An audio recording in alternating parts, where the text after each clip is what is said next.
আল্লাহ তাআলা আমাদের পাপের কারণে সাময়িক কিছু শাস্তি আমাদের দেন, তবে আল্লাহ তাআলা এই শাস্তি দিয়ে আমাদেরকে সমূলে ধ্বংস করে দিতে চান না। আমাদের এই বদ আমলের কারণে আল্লাহ তাআলা কিছু শাস্তি দিয়ে মূলত আমাদেরকে আমাদের মূল গন্তব্যের কথা স্মরণ করায় দেয়। অনেক সময় মাদ্রাসায় হোক, স্কুলে হোক বা বাসায় হোক, কারো সন্তান অথবা ছাত্র যদি উল্টাপাল্টা করে, বলেন তো বাবা ওস্তাদ ওই ছাত্র অথবা সন্তানকে শাস্তি দেয় কি দেয় না? মাইর লাগায়, অনেক সময় ধমক দেয়, প্রয়োজনে একটু মাইরও দেয়। ওই সময় তো সন্তান অথবা ছাত্র মনে করে দেখছো আমারে মারলো, মনে মনে হয়তো দুই চারটে বকাও দিয়া দেয়, ঠিক না? কিন্তু বলেন তো ওস্তাদ যে তার ছাত্রকে একটু শাসন করলো, মায়ের দিল, পিতা যে তার সন্তানকে একটু শাসন করলো, মায়ের দিল, এটা কি ছাত্র আর সন্তানের খারাপের জন্য নাকি? নবীজি সাল্লাল্লাহু আলাইহি ওয়াসাল্লাম বলেন, লা তাকুমুস সাআতু হাত্তা ইউকবাদাল ইলম, ততক্ষণ পর্যন্ত কিয়ামত সংগঠিত হবে না যতক্ষণ না ইলম উঠায় নেওয়া হবে, না নেওয়া হবে। নবীজি জানায় দেন আল্লাহ তাআলা তার বান্দার থেকে, মানুষদের থেকে একত্রে ইলম উঠায় নেন না, ওয়ালাকিন ইয়াকবিদুল ইলমা বিকবদিল উলামা, বরং আল্লাহ আলেমদেরকে উঠিয়ে নেওয়ার মাধ্যমে ইলম উঠায় নেয়। তাহলে আলেম যতদিন দুনিয়ায় থাকবে কিয়ামত তত দূরে থাকবে। আর মুহাক্কিক যেই সমস্ত আলেম দুনিয়ায় থাকার কারণে কিয়ামত দূরে থাকবে, ওই সমস্ত আলেম এই ধরনের প্রতিষ্ঠানগুলো থেকেই বের হয়, ঠিক কিনা বলেন? এজন্য মাদ্রাসাগুলো আমাদের কল্যাণকামী। এই মাদ্রাসার জন্য, উলামা একরামের জন্য আমাদের থেকে কিয়ামত দূরে আছে। মাদ্রাসা থাকবে না, উলামা একরাম থাকবে না, মুহাক্কিক হাক্কানি উলামা একরাম থাকবে না, কিয়ামত তত নিকটবর্তী হবে। এজন্য মাদ্রাসাগুলোর প্রতি নজর রাখা, সাথে সাথে উলামা একরামের সাথে সম্পর্ক ভালো রাখা, নিজের ঘরে কমপক্ষে একটা সন্তান হলেও মাদ্রাসায় দিয়ে হক্কানি আলেম বানানোর মেহনত করা। শুধু সন্তানগুলারে টাকা পয়সা কামানোর মাধ্যম মনে করলে হবে না। আমাদের দেশে কিছু মানুষ আছে, এরা মনে করে সন্তান হলো জীবন চক্রের একটা অংশ। আমি এখন জুয়ান, আল্লাহ আমারে ছেলে একটা দিছে, আমি পরিশ্রম কইরা এটাকে লেখাপড়া শেখাবো, এটা আমার কাজ। এরপরে ওর যখন একটু বয়স হবে একটা সরকারি চাকরি দিয়া দিব 2-5-10 লাখ ঘুষ দিয়া, এরপরে আমি ঠ্যাং উঁচায়া বয়া বয়া খামু, ও আমারে খাওয়াইব। এখন আমার হায়াত শেষ, ওরে বিয়ে টিয়া দিব, ওর পোলাপান হইব, ও এবার পোলাপানরে মানুষ বানাবে। মানে জীবন চক্রের একটা অংশ মনে করা হয়। অনেকে মনে করে সন্তান তো না, এটা হলো আমার টাকার গাছ, এটিএম বুথ, টিপ দিলেই টাকা বের হইব। এরকম যারা মনে করে, অধিকাংশ মানুষ এরা জীবনের শেষ সময়ে ওই সন্তানদের দ্বারা না দুনিয়ার কোনো উপকার লাভ করতে পারে, না মৃত্যুর পরে ওই সন্তানের দ্বারা আখিরাতে কোনো উপকৃত হতে পারবে। এজন্য কমপক্ষে একটা সন্তান আলেম বানান, মাদ্রাসায় দেন। তার কারণে আপনার ঘরে যদি অন্যান্যরা আলেম নাও হয়, ওই ইলমের আলো অন্যান্যদেরকে অন্ধকারে পথ চলার ব্যবস্থা করে দিবে। 2 নম্বর, নবীজি সাল্লাল্লাহু আলাইহি ওয়াসাল্লাম বলেন, ওয়াতাকসুরাজ জালাজিলু, কিয়ামতের আগে ঝলঝলা বেড়ে যাবে। কিয়ামতের আগে ঝলঝলা বাড়বে, ভূমিকম্প বাড়বে। অন্যান্য সময়ের তুলনায় এই 21 শতাব্দীতে ঝলঝলা বেশি, ভূমিকম্প বেশি। এখন ভূমিকম্প কেন হয়? ভূমিকম্প হওয়ার কিছু জাগতিক কারণ আছে। বলে যারা ভূতাত্ত্বিক এরা গবেষণা করে বলে ভূমিকম্প হওয়ার কারণ হলো টেকটনিক প্লেটের নড়াচড়া। আমরা পৃথিবীর উপরিভাগে বসবাস করি, আমাদের পৃথিবীর ভেতরে ওইখানে খনিজ পদার্থ আছে, অনেক কিছু আছে, আগ্নেয়গিরি আছে, আর অনেক কিছু আছে ভেতরে। আমরা উপরিভাগে বসবাস করি। তবে উপরিভাগে যারা বসবাস করি তাদের সবার অবস্থান এক জমিনের উপরে নয়, একসাথে নয়। জমিন ভাঙা ভাঙা আছে। কেমনে বুঝাই? মনে করেন এটা পৃথিবীর উপরিভাগ, এই অংশটা এশিয়া মহাদেশ, এই অংশটা মনে করেন আফ্রিকা অথবা ইউরোপ মহাদেশ। এখন এই অঞ্চলে যারা আছে তারা একটা প্লেটের উপরে আছে, এই অঞ্চলে যারা আছে এরা আর একটা প্লেটে আছে। কথার কথা বোঝানোর জন্য মনে করেন এটা এশিয়া আর এটা হলো আফ্রিকা অথবা এটা ইউরোপ। বিজ্ঞান বলে যে টেকটনিক প্লেট সব সময় নড়াচড়া করে, সব সময় চলে। এখন এই চলার গতি কত? এনা পরিবহনের মতো না, বিমানের মতো না। বলে সারা বছরে 10 থেকে 16 সেন্টিমিটার একটা আর একটারে অতিক্রম করে। এক বছরে নড়ে কতটুক? 10 থেকে 16। কোনো ব্যক্তি যদি ঘড়ির কাঁটায় মিনিটের কাঁটার দিকে তাকায় থাকে, ও একটুও নড়তে দেখবে না। ওর মনে হবে যে এই কাঁটা জায়গায় আছে, অথচ ঘুরা চলে আসবে 1 ঘন্টা পরে। যদি ঘন্টার কাঁটার দিকে তাকায়, নড়াচড়া চোখে বাঁধবে না। এই ঘন্টার কাঁটার নড়ার যে গতি, তার চাইতে কত কত গুণ কম গতিতে এক একটা প্লেট নড়াচড়া করে। এখন ভূমিকম্প এই কারণে সব সময় পৃথিবীতে ভূমিকম্প হতে থাকে, তবে মাত্রা কম, টের পাওয়া যায় না এই নড়াচড়ার কারণে। এখন কত হয়? মনে করেন 3 হয়, 3.5 হয় নড়াচড়ার কারণে।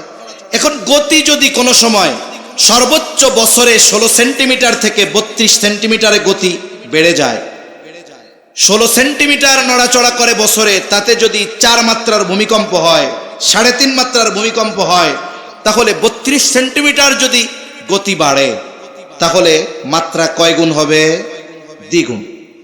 এই জন্য 7 মাত্রা 7.5 মাত্রার ভূমিকম্প যখন হয়, পৃথিবীর উন্নত দেশের বড় বড় স্থাপনাগুলো মুহূর্তের মধ্যে গুড়িয়ে পড়ে, মুহূর্তের মধ্যে গুড়িয়ে পড়ে।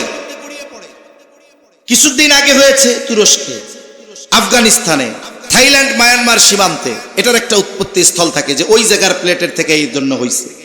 এটা তো জাগতিক কারণ, কিন্তু ইমানদার এই জাগতিক এই বিপর্যয়, এই মুসিবতকে শুধু জাগতিক কারণ দ্বারা বিশ্লেষণ করে না, বরং এই ধরনের বিপর্যয় মুসিবতকে একজন ইমানদার কোরআন সুন্নাহর দৃষ্টি দিয়ে জাস্টিফাই করে। এটা এখন কেন হয়? এই যে বেশি ভূমিকম্প কেন হয়? 1 নম্বর জাগতিক কারণ পাইলাম। আল্লাহ তাআলা কোরআনুল কারীমের মধ্যে বলেন, যাহারাল ফাসাদু ফিল বাররি ওয়াল বাহরি বিমা কাসাবাত আইদিন নাস। আল্লাহ তাআলা বলেন, জল স্থলে যত রকমের বিপর্যয়, এগুলো সব মানুষের হাতের কামাই। ভূমিকম্প, আইলা লাইলা, সিডর, অতিবৃষ্টি, অনাবৃষ্টি, অতি খরা, এগুলো সব আমাদের হাতের কামাই। তার মানে এগুলো হয় পাপের কারণে। আল্লাহ তাআলা আমাদের পাপের কারণে সাময়িক কিছু শাস্তি আমাদের দেন, তবে আল্লাহ তাআলা এই শাস্তি দিয়ে আমাদেরকে সমূলে ধ্বংস করে দিতে চান না। আমাদের এই বদ আমলের কারণে আল্লাহ তাআলা কিছু শাস্তি দিয়ে মূলত আমাদেরকে আমাদের মূল গন্তব্যের কথা স্মরণ করায় দেয়। অনেক সময় মাদ্রাসায় হোক, স্কুলে হোক বা বাসায় হোক, কারো সন্তান অথবা ছাত্র যদি উল্টা পাল্টা করে, বলেন তো বাবা ওস্তাদ ওই ছাত্র অথবা সন্তানকে শাস্তি দেয় কি দেয় না? মাইর লাগায়, অনেক সময় ধমক দেয়, প্রয়োজনে একটু মায়েরও দেয়। ওই সময় তো সন্তান অথবা ছাত্র মনে করে, দেখছো আমারে মারলো, মনে মনে হয়তো 2-4টা বকাও দিয়া দেয়, ঠিক না?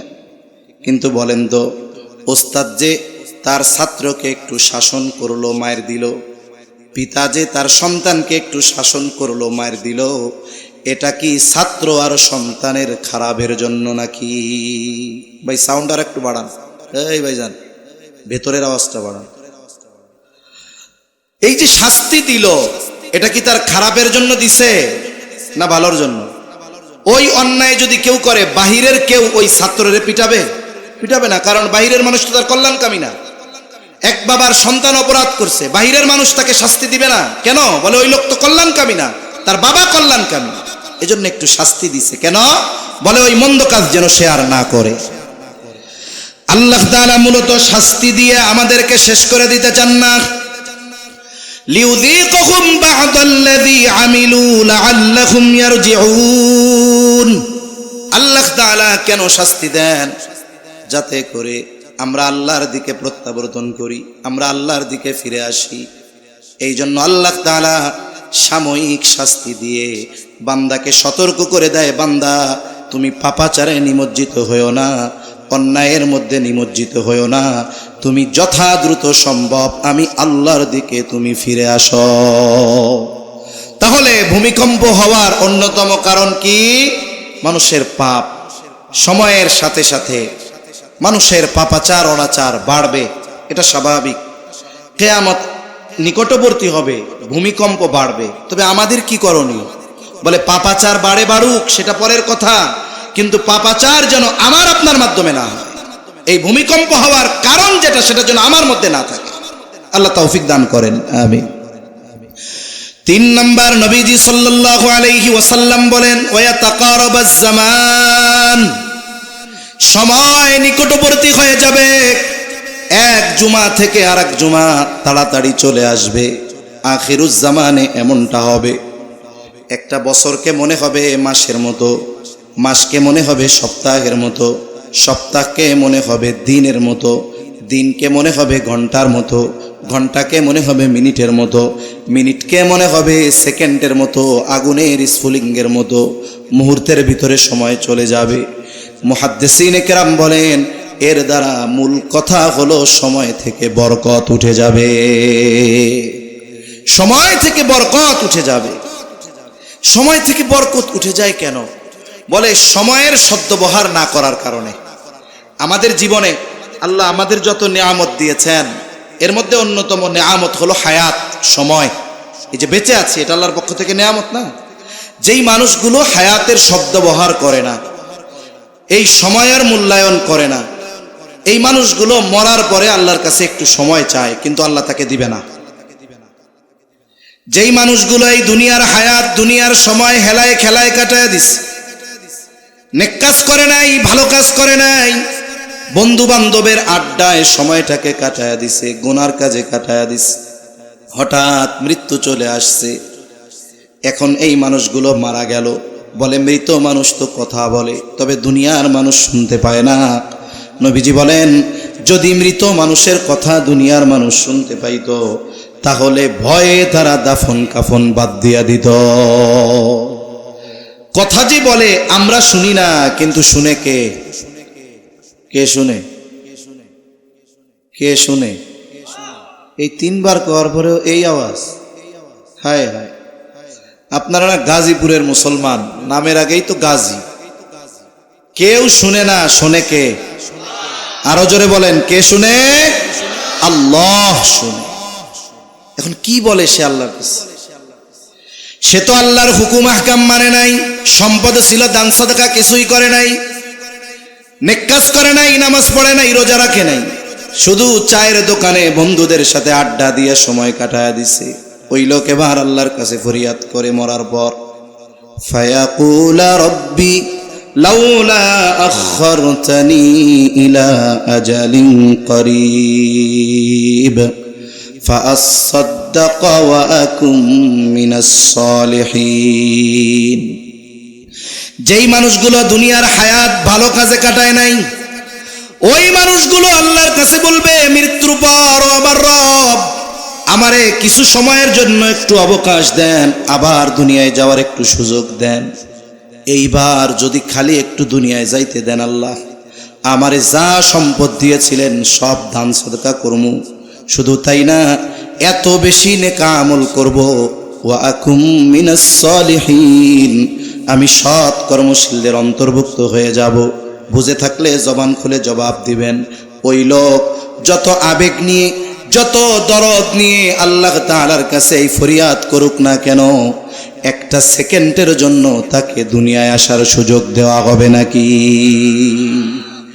ওই সময় সে যেই জিনিসটা আল্লাহর কাছে চাইবে, ওইটা আমার আপনার কাছে এখন আছে না নাই? বেঁচে আছি, সময় আছে না? তাহলে এই সময় আমি চায়ের দোকানে কেন কাটাবো? আমি গুনাহের মজলিসে কেন কাটাবো? আমার জীবনের মূল্যবান সময়গুলো কেন আমি ফেসবুকের মধ্যে কাটাবো? আমার জীবনের মূল্যবান সময়গুলো কেন আমি অহেতুক মজলিসে বসে কাটাবো? এগুলো যারা করে ওরা মরার পরে সময়ের, হায়াতের মূল্য বুঝবে, মাগার করার কিছু থাকবে না। এজন্য সময় থাকতে সময়ের কদর করা, সময়ের মধ্যে বরকত চলে যায় কেমনে? সময়কে অহেতুক গুনার কাজে ব্যয় করার মাধ্যমে। আর ভালো কাজে যখন সময় ব্যয় করা হয়, ওই সময়কে আল্লাহ তাআলা প্রলম্বিত করে দেয়। জাস্টিস মুফতি তকি উসমানী দামাত বারকাতুহুল আলিয়া, উনি সময়ের ব্যবহারের ব্যাপারে বলছেন, সময় হলো এমন এক জিনিস, ব্যক্তির ব্যবহারের উপরে সময়ের মধ্যে বরকত আসে। দেখবেন ভালো কাজ যখন করা হয়, অল্প করলেও সময়টারে অনেক লম্বা লাগে। করছে অল্প সময়, মনে হয় কত সময় করতেছে। যেমন মাদ্রাসার মসজিদে ফজরের নামাজ বা যে কোনো মহল্লার মসজিদে ফজরের নামাজ কেরাত একটু লম্বা হয়। এখন তো প্রত্যেক মসজিদের সামনে ঘড়ি আছে, আর মুসল্লিরা ইমামকে মোটামুটি পিএইচডি করে ফেলে। তারা জানে ইমামের ফজরের নামাজে সর্বমোট 20 মিনিট লাগে, 10 মিনিট লাগে। সে তাকবীরে তাহরিমার পর থেকে নিয়ে 4 মিনিটের মাথায় রুকুতে যাবে, 10 মিনিটের মাথায় 2 রাকাত শেষ। এখন ইমাম সাহেব ফজরের নামাজে দাঁড়াইছে। ইমাম সাহেব অন্যান্য দিন চিন্তা করে সূরা দাহর দিয়ে বা সূরা মুজাম্মিল দিয়ে 2 রাকাত পড়াই, আজকে আমি 1 রাকাতে, প্রথম রাকাতে পুরা সূরাটা শেষ করব, এই নিয়ত করে উনি কেরাত শুরু করছে। এখন অর্ধেক পৃষ্ঠা যখন হয়েছে, সময় 4 মিনিট পার হয়ে গেছে। মুসল্লি সামনে ঘড়ি আছে তো, চিন্তা করে কিরে রুকুতে গেল না কেন, 5 মিনিট হয়ে গেছে। এবার বলেন আছে না নাই? 6 মিনিট হয়েছে, ইমাম তো এখনো রুকুতে যায় না। এবার আরো 10 জন শুরু করছে। ইমাম সাহেব এখন চিন্তা করে সূরা মুজাম্মিল, সূরা দাহার শেষ করার উপায় নাই, একটু পরে কাশি আমার ঘাড়ের উপরে এসে পড়ে কিনা ঠিক নাই। আল্লাহু আকবার। নামাজের মধ্যে যখন কোনো ব্যক্তি থাকে, সে দুনিয়ায় ঈমানের পরে সবচাইতে গুরুত্বপূর্ণ ইবাদতের মধ্যে থাকে। ওই সময় কথা হয় কার সাথে? জোরে বলেন। ওই সময় কানেকশন কার সাথে? অথচ এই জায়গায় 2 মিনিট অনেক লম্বা মনে হয়। তারাবি হয় মসজিদের মধ্যে, মুসল্লিরা খোঁজ নেয় কোন মসজিদে কত তাড়াতাড়ি হয়। এই মসজিদের হাবেজ সাহেবরা এসে কয়, হুজুর কি যে পড়েন বুঝলাম না, ওরাও কোরআন পড়ে আপনারাও পড়েন, আপনাকে তারাবি ভিতির টিতির নিয়ে 40 মিনিট লাগে, অমুক কেন্দ্রীয় মসজিদে লাগে 35 মিনিট। আগামীকাল থেকে যদি আপনারা 32 মিনিটে প্যাকেজ শেষ না করেন, তাইলে নামাজ কালাম পড়বো না, টাকা পয়সায় মসজিদে দিব। আছে না নাই? মসজিদে 8 মিনিট সময় বেশি থাকবে, ভালো লাগে না কেন? এই সময়টা ভালো কাজে যাবে, এই জন্য কোরআন শরীফ পড়বে না। যদি কোনো মতে পড়তে বসে, 1 পৃষ্ঠা পড়বে 5 মিনিট 10 মিনিট নিয়ে, বা 2 পৃষ্ঠা পড়বে, একটু পরে মাজায় ব্যথা, কোমরে ব্যথা, গলায় ব্যথা, গলা শুকায় গেছে, অমুক প্রয়োজনের কথা মনে পড়ছে, মনে হবে আরে আল্লাহ 5 ঘন্টা ধরে মনে হয় কোরআন শরীফ পড়তেছি, সাদাকাল্লাহুল আযীম, রেখা চলে যাবে। বলেন আছে না নাই? এর দ্বারা কি বুঝলেন? যে ভালো কাজ করলে সময়টা প্রলম্বিত হয়ে যায়। অথচ ওই লোক কোরআন পড়া বাদ দিয়া নামাজের মধ্যে কাশাকাশি করে ঘন্টার পর ঘন্টা মসজিদের চায়ের দোকানে বসে কাটিয়ে দেয়। আছে না নাই? ওই সময় মাজাও ব্যথায় না, গিরাও ব্যথায় না, কাশিও আসে না, বল খেলা দেখতেছে তখন আর মাজা কোমর কিচ্ছু ব্যথায় না, ফেসবুক চলতেছে তখন মাজা কোমর ব্যথায় না। কিন্তু এই সময়গুলো দ্রুত চলে যায়, বরকত শূন্য হয়ে যায়, আর ওই মরার পরে বুঝবে কিন্তু করার কিছু থাকবে না। এজন্য আমাদের সময়টা যেন বরকতময় হয়, সময় যেন প্রলম্বিত হয়। এজন্য আমরা আমাদের এই হায়াতে, এই সময়ের মধ্যে ভালো কাজ বেশি করব। আল্লাহ তৌফিক দান করেন। 4 নম্বর, নবীজি সাল্লাল্লাহু আলাইহি ওয়াসাল্লাম বলেন, ওয়াতাযহারাল ফিতান,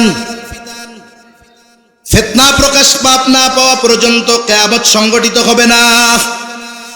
মুহাদ্দিসিনে কেরাম বলেন, এখানে ফিতনা দ্বারা উদ্দেশ্য হলো দাজ্জালের ফিতনা। কিয়ামতের আগে এই উম্মতের জন্য সবচাইতে বড় ফিতনা হলো দাজ্জালের ফিতনা।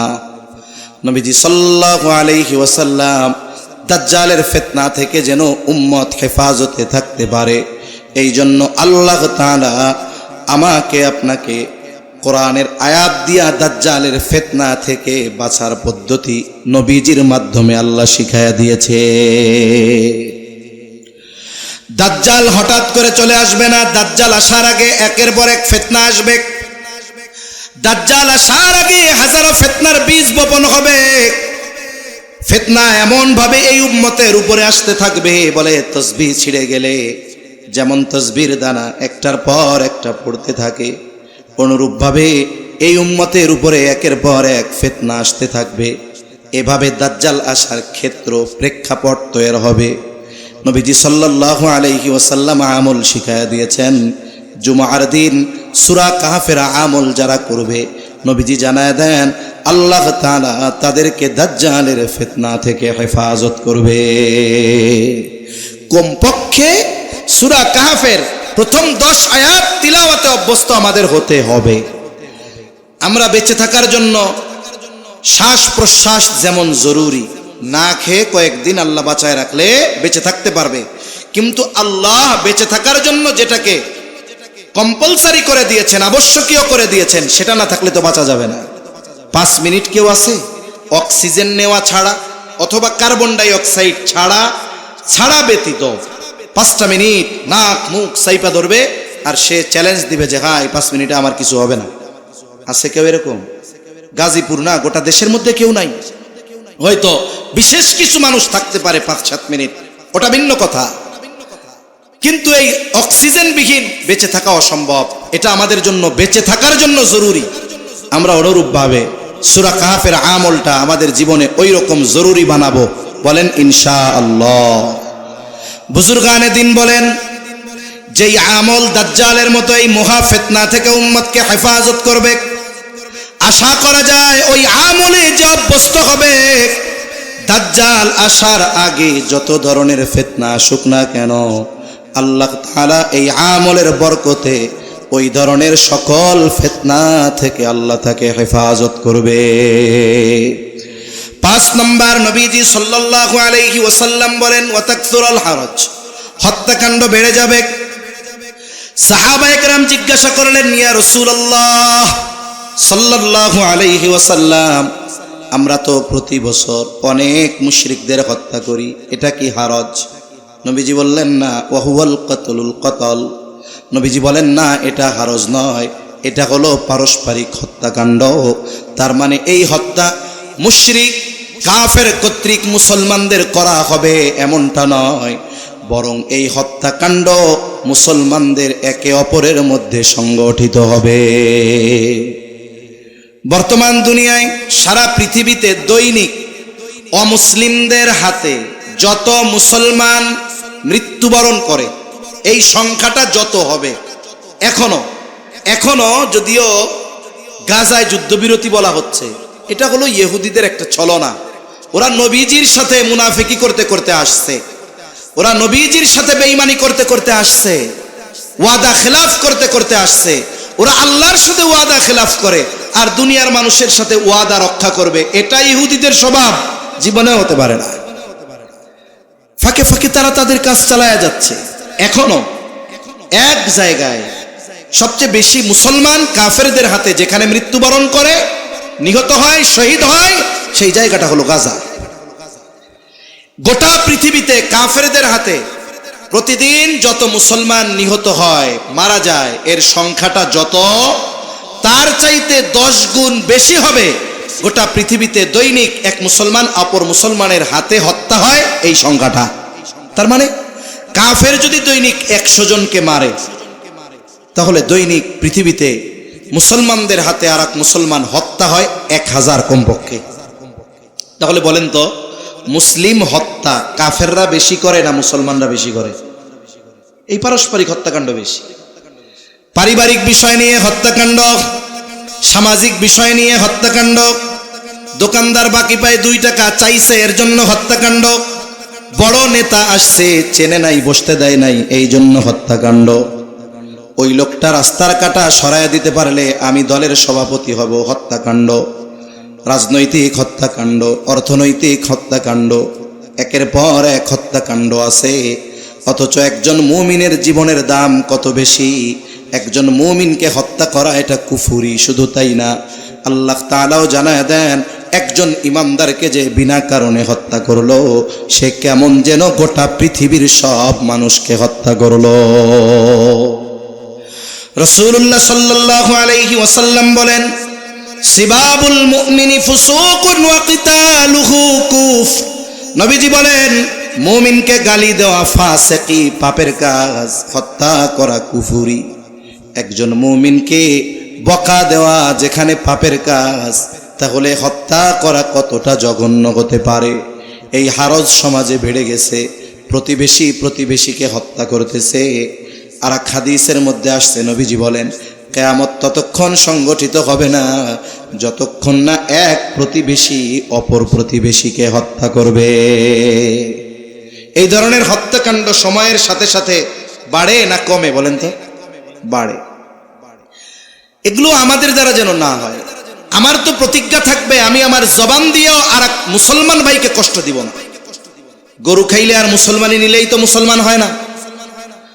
আজকে দেখলাম যে অনেক হিন্দুরা মুসলমান নারীদেরকে প্রেমের ফাঁদে ফালানোর জন্য নিজের গোড়া কাইটা নিজের পরিচয় গোপনের চেষ্টা করতেছে, মুসলমানি নিয়ে চেষ্টা করতেছে। ইউরোপে এখন এগুলো সবাই করে, এগুলো করার জন্য ডাক্তাররা উদ্বুদ্ধ করে, কারণ ইসলাম পবিত্রতার এক জীবন ব্যবস্থা, সাথে সাথে পরিচ্ছন্নতাও।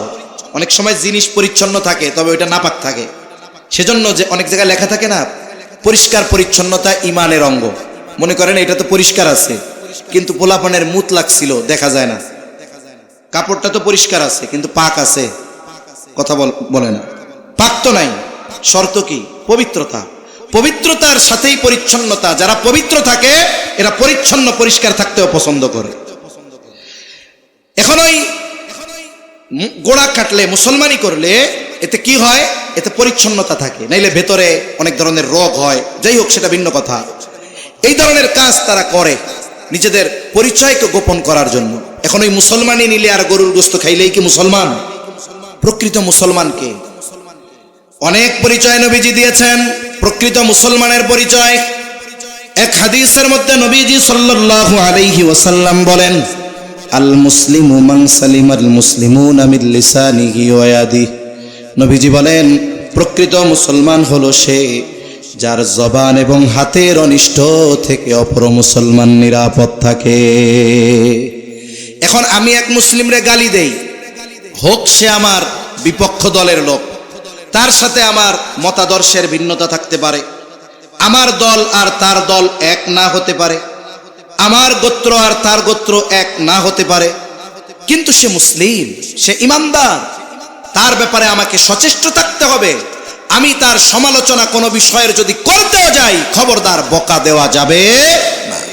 এটা মুসলমানের পরিচয় নয়। এজন্য নবীজি বলেন, প্রকৃত মুসলমান হলো সে যার জবান এবং হাতের অনিষ্ট থেকে অপর মুসলমান নিরাপদ থাকে। আমি জবান দিয়ে গালি দিব, আমি জবান দিয়ে গীবত করব, আমি জবান দিয়ে অপবাদ দিব, মুসলমান ভাইয়ের ব্যাপারে মিথ্যা আরোপ করব, আর আমি তাহাজ্জুদ পড়ে মুসলমান হতে চাইব, এটা সম্ভব নয়। এজন্য আর এক মুসলমান যেন আঘাত তো বহুদূর, অন্যায়ভাবে আমার কথার দ্বারাও কোনো যেন একজন মুসলিম ভাই কষ্ট না পায়। ইমানের কারণে, দ্বীনের কারণে বাপের বিরুদ্ধে যেতে হবে, কিন্তু জাগতিক কারণে আমরা যেন অপর মুসলমান ভাইকে কথার দ্বারাও কোনো কষ্ট না দেই। আল্লাহ তৌফিক দান করেন। তাহলে কিয়ামতের আগে পারস্পরিক হত্যাকাণ্ড বেড়ে যাবে। 6 নম্বর, নবীজি সাল্লাল্লাহু আলাইহি ওয়াসাল্লাম বলেন, মানুষের সম্পদ এত পরিমাণ বেড়ে যাবে, সম্পদ উপচিয়ে পড়বে, সম্পদ এত বেশি মুসলমানদের হবে যে মানুষ দান সাদকা করার জন্য কোনো মানুষ খুঁজে পাবে না। মুহাদ্দিসিন কেরাম বলেন, এই পরিস্থিতি হবে ঈসা আলাইহিস সালামের জামানায়। দাজ্জালকে হত্যা করবার পর ইসলাম পৃথিবীর আনাচে কানাচে পৌঁছিয়ে যাবে। সারা পৃথিবীতে একটা মানুষ বাকি থাকবে না যে সে মুসলিম নয়। ওই সময় আল্লাহ তাআলা সর্বোচ্চ পরিমাণ বরকত দান করবে, মানুষেরা সম্পদশালী হয়ে যাবে।